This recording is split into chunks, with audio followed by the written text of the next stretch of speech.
منع کر رکھا ہے، کہا اس طرف تیری نگاہ نہ جائے۔ پھر فرمایا کانوں کی حفاظت کر، اگر چاہتا ہے کہ قرآن کا نور تیرے سینے میں محفوظ ہو جائے، کانوں کی حفاظت کر، بری بات نہ سن، کسی کا عیب نہ سن، کسی کی بدخوئی نہ سن، کانوں کی حفاظت کر۔ پھر فرمایا زبان کی حفاظت کر، اچھا بولنا میسر آ جائے تو بول، اور اگر اچھا بولنا میسر نہ آئے تو فرمایا خاموشی اختیار کر۔ اسی طرح فرمایا لقمے کی حفاظت کر، لقمے کی، جو لقمہ تو کھا رہا ہے، تیرے سب سے پہلے تیرے اندر فکر یہ ہونی چاہیے کہ یہ لقمہ حلال ہے یا حرام ہے، لقمے کی حفاظت کر۔ اور بھی کافی شرائط بیان کی، لیکن اس میں سے جو پہلی بات تھی خاص توجہ کرنے والی، وہ یہ کہ فرمایا بادشاہوں کی مجلس میں نہ بیٹھنا۔ اچھا، ایک اور مقام پہ نبی اکرم صلی اللہ علیہ وسلم سے منقول، آپ نے یہ بات شاید کئی بار سنی ہوگی، تھلے رکھے اگر، کہ آقا علیہ السلام نے ارشاد فرمایا اگر تو چاہتا ہے کہ تیرے اندر پاکیزگی پیدا ہو جائے تو فرمایا پھر اپنے سے ماڑے کو سلام کیا کر۔ سن رکھی آپ نے بات؟ اچھا، ایک اور بات، حضرت سیدنا داتا گنج بخش اجمیری رضی اللہ تعالیٰ عنہ اپنے شیخ کی نصیحت بیان فرماتے ہیں۔ فرمایا میں اپنے شیخ کریم کی بارگاہ اقدس میں حاضر ہوا، مجھے میرے شیخ نے یہ تلقین فرمائی۔ مشائخ آج کل کا مجھے پتہ نہیں ہے، ویسے ہم جن بزرگوں سے وابستہ ہیں وہ آج بھی اکابرین کے نقش قدم پر ہی ہیں الحمدللہ تعالی۔ انسان طلب صحیح لے کے جائے، سچی لے کے جائے تو آگے سے انعام بھی سچا ہی ملتا ہے، اور انعام بھی جو ہے وہ خالص ہی ملتا ہے۔ تو ہمیں جن بزرگوں سے نسبت ہے وہ الحمدللہ آج بھی جب ہم ان کی زندگیوں کو دیکھتے ہیں، ان کے معمولات کو دیکھتے ہیں، تو ایک لمحے کے لیے لگتا ہے کہ یار یہ بندہ کوئی دوسری صدی کا آدمی ہے، یہ بزرگ کوئی پہلی صدی کا آدمی ہے، یہ کوئی چوتھی صدی کا، یعنی اس دور کے حالات اور احوال کی انہیں ہوا ہی نہیں لگی۔ بڑی موٹی بات میں عرض کروں آپ کی خدمت میں، حضور بابا رحمۃ اللہ علیہ، یہ ساتھی سارے بیٹھے ہیں جانتے ہیں، بیمار ہو گئے، اتنی شدید طبیعت خراب ہو گئی کہ سارے گھر والوں کو لگنے لگا کہ آج کی رات جو ہے وہ مشکل ہی گزرے گی۔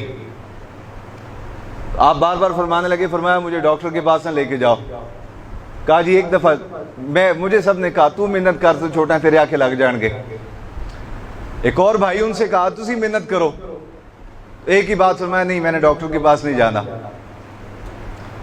تو جب حالت زیادہ بگڑی تو فرمانے لگے مجھے مسجد لے جاؤ، مسجد میں مجھے شفا ہو جائے گی۔ اور واقعتاً ایسے ہی ہوا، آج صاحب گواہ اس بات کی تائید کریں گے کہ رات بابا جی رحمۃ اللہ علیہ کو مسجد لے آئے، اور یہاں پھر آپ نے اوپر، اور سچی بات ہے ان کی کیفیت اس وقت یہ تھی کہ میں ساری رات روتا رہا کہ بزرگ جڑے نے ڈاڈے نے آنکھیں نہیں لگ دے، لیکن ہم جاہل تھے، ہم نکمے تھے، ہم نکارہ تھے، ان کی مرضی اور منشا سمجھ نہ پائے، ان کا مزاج سمجھ نہ پائے۔ بابا وہ اس دور کے تھے ہی نہیں، وہ تھے ہی پرانے زمانے کے۔ ان میں جھلک نظر آتی تھی کہیں امام اعظم کی، کہیں داتا گنج بخش اجمیری کا فیضان نظر آتا تھا، کہیں خواجہ اجمیری کا فیضان نظر آتا تھا۔ وہ دوائیوں سے علاج نہیں کرتے تھے، وہ رسول اللہ پر درود پڑھ کے اپنا علاج کیا کرتے تھے۔ پیار سے کہو سبحان اللہ۔ تو ہم جن بزرگوں سے وابستہ ہیں آج بھی ان کی صحبت میں بیٹھ کے لگتا ہے کہ یہ پرانے زمانے کے لوگ ہیں۔ اور واللہ میں نے کئی بار آپ کو اشارتاً عرض کیا میرے عزیزو، آگے کی طرف جتنا دوڑو گے ذلت کے گڑھوں میں گرو گے، مدینہ پاک کی طرف مڑ کے جتنا سفر کرو گے عزتوں کے تاجوں سے نوازے جاؤ گے۔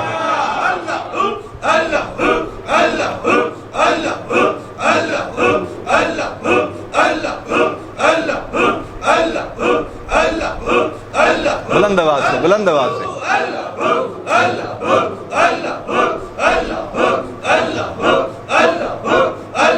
آمین آمین۔ تو میں عرض کر رہا تھا حضور داتا گنج بخش اجمیری رضی اللہ تعالیٰ عنہ نے اپنے شیخ کی ایک نصیحت بیان فرمائی۔ فرمایا سن، میرے شیخ نے مجھے نصیحت کی، فرمایا کہ اے علی بن عثمان، اگر تو چاہتا ہے کہ تو محبوب مکرم صلی اللہ علیہ وسلم کی آنکھوں کا تارا بن کے رہے، آئے ہائے ہائے، میں نے پچھلے جمعے بھی عرض کیا تھا کہ جو محبوب کی کنڈ پیچھے ہو جائے اس کی بھی شان نرالی ہے، اور جو محبوب کی آنکھوں کا تارا بن جائے اس کی شان کا تو اندازہ ہی کوئی نہیں کر سکتا۔ اس کی شانوں کا اندازہ کون کر سکتا ہے؟ جس کو محبوب دیکھے تو راضی ہو جائے۔ آقا علیہ السلام کے ایک صحابی تھے، وہ نبی پاک صلی اللہ علیہ وسلم کی بارگاہ اقدس میں جب بھی حاضر ہوتے تو دیکھتے آقا علیہ السلام پریشان ہے، تو وہ حضور کے سامنے جان بوجھ کے کوئی ایسا عمل کرتے کہ جس سے نبی پاک صلی اللہ علیہ وسلم کی طبیعت پہ مسکراہٹ آ جاتی۔ ایک انتہائی سنجیدہ موقع پہ آقا علیہ السلام انتہائی یعنی سنجیدگی کے عالم میں تشریف فرما تھے، تو وہ صحابی حاضر ہوئے تو انہوں نے دیکھا آقا علیہ السلام کو، حضور پریشان بیٹھے ہیں۔ آقا علیہ السلام کے سامنے کوئی ایسا عمل کیا، کسی نے ڈانٹا، کہا دیکھتا نہیں تو محبوب علیہ السلام جو ہے وہ پریشان بیٹھے ہیں؟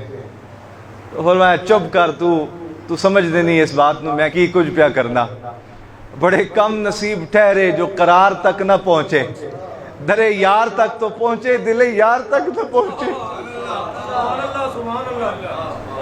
کہا تم کسی اور موڈ میں ہو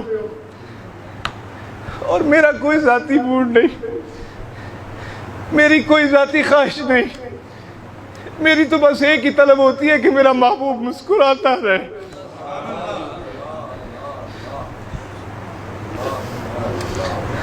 کچھ وہ ہوتے ہیں جن کی توجہ محبوب کے دل پر ہوتی ہے۔ اس بات کو آپ تب سمجھیں گے جب آپ والد بنیں گے۔ کچھ عرصہ پہلے میرے پاس ایک صاحب آئے تو مجھے کہنے لگے ابا جی ڈانٹتے رہتے ہیں، ہر وقت ناراض ہوتے رہتے ہیں۔ تو میں کہا پتر تو صبر کر، سانوں بھی کسی زمانے چنجی لگتا سی کہ بابے اور ڈانٹتے رہتے ہیں، لیکن وقت گزریا تو پتہ لگا ہون کہ نہیں، وہ جو کچھ کہندے سن ٹھیک ہی کہندے سن، اسی نکمے سا نہ مراد سا۔ اگر اسی جھولیاں پھیلا کے بیٹھے ہوندے تے آج اسی ایتھے نہ ہوندے، عزتاں دے تاج پا کے بیٹھے ہوندے۔ آج جڑا سانو ذلتاں دا سامنا کرنا پہ رہا ہے زندگی دے وچ، وہ اپنے بزرگاں دی ناقدری دی وجہ تو ہی کرنا پہ رہا ہے۔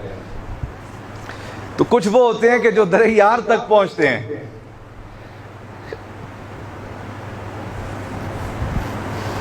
کچھ وہ ہوتے ہیں جن کو دل یار تک رسائی نصیب ہو جاتی ہے، وہ یار کے دل سے آگاہ ہو جاتے ہیں۔ اور یار کے دل سے آگاہی جو ہے نا میرے عزیزو، یہ خدمت کے بغیر نہیں آتی۔ ہائے ہائے ہائے ہائے، صوفیاء نے 3 اصول بیان کیے ہیں، فرمایا ادب، خدمت اور اطاعت۔ ادب، خدمت اور اطاعت، فرمایا یہ 3 راستے ہیں، بنیادی اصول ہیں۔ جب انسان کے طبیعت میں ادب پیدا ہو جاتا ہے، وہ خدمت کرنے لگ جاتا ہے اور پھر حکم ماننے لگ جاتا ہے، تو فرمایا وہ دل یار تک پہنچ جاتا ہے۔ یہ تصوف کے اندر، روحانیت کے اندر ایک کشف قبور کا علم ہے۔ آپ لوگ صبح صبح اٹھتے ہیں نا تو وہ دیکھتے ہیں پامسٹ بیٹھے ہوتے ہیں کہ آج کا دن کیسا گزرے گا۔ بہت سارے لوگ ٹی وی پہ دیکھ لیتے ہیں، بہت سارے لوگ آ کے اخبار پڑھ رہے ہوتے ہیں، میرا آج کا دن کیسا گزرے گا، پڑھتے ہیں نا؟ بولو ہاں پڑھتے علوم جفر اور علوم فلکیات اور یہ سارے علم نجوم، یہ سارے۔ بہرحال مجھے الحمدللہ تعالیٰ اس پہ دسترس تھی۔ پھر جب مجھے آقا علیہ السلام کا فرمان پڑھنے کا موقع ملا تو پھر میں نے کہا نہیں، یہ کام نہیں کرنا، جے سونا میرے دکھ وچ راضی تے میں سکھ نو چلے ڈاواں۔ ایسی تدبیریں کیا کرنی ہے کہ جو منشا الہی کے خلاف ہو جائیں۔ اگر محبوب کی منشا یہ ہے کہ گڑھے میں گرے تو پھر گڑھے میں گرنے کا ہی مزہ ہے۔ اگر محبوب کی منشا یہ ہے کہ یہ منزل پہ پہنچے تو پھر منزل پہ پہنچنے میں ہی مزہ ہے۔ جس حال میں یار وصل اچھا ہے نہ فراق اچھا ہے، اور بابا جس حال میں یار رکھے وہ حال اچھا ہے۔ انسان کی خواہش ہوتی ہے مجھے قرب مل جائے، انسان کی خواہش ہے مجھے بہت مل جائے، میں دور ہو جاؤں، میں قریب ہو جاؤں۔ وصل اور فراق انسان کی کیفیات ہوتی ہیں، کچھ لمحے وصل کے ہوتے ہیں، کچھ لمحے فراق کے ہوتے ہیں۔ یہ جو ہمارے بزرگ رویا کرتے تھے، یہ آنسو ایسے نہیں آیا کرتے تھے ان کو، یہ گریہ اوزار صوفیاء کی آپ آیات مقدسہ اٹھا کے پڑھے، فلاں بزرگ کی ہسٹری آپ پڑھے تو اندازہ لگے گا کہ وہ روتے رہتے تھے زیادہ کثرت کے ساتھ گریہ اوزاری۔ اور بھائی اس کے پیچھے بھی ایک راز ہے، جس لمحے محبوب نظر آتا ہے اس لمحے چہرے پہ تبسم آ جاتا ہے، جس لمحے پردہ ڈال دیا جاتا ہے اس لمحے عاشقوں کی چیخیں نکل جاتی ہے۔ دنیا دار یہ سمجھتے ہیں بابا آپ روندہ پھر دے نے کسی رکی کم کرنا ہے۔ دنیا دار کہتے ہیں جی یہ جناب یہ میں نے بسکٹ ڈالا ہے، چائے میں یہ نہیں نکلا، گر گیا ہے، تو کشتی کیسے نکلی؟ آپ اینک لائی ہوئی نے، ਤੇ ਇਹ ਲੋਕਾਂ ਨੇ ਦਿਲਾਂ ਦੇ ਹਾਲ ਕਿਵੇਂ ਜਾਣ ਲੈਂਦੇ ਨੇ। ਉਹ ਜੱਲੇ ਹੋ ਤੁਸੀਂ, ਤੁਹਾਨੂੰ ਕੀ ਪਤਾ ਹੋਵੇ ਕਿ ਇਹ ਗੱਲਾਂ ਰਾਜ਼ ਦੀਆਂ ਕੀ ਸ਼ੈ ਨੇ।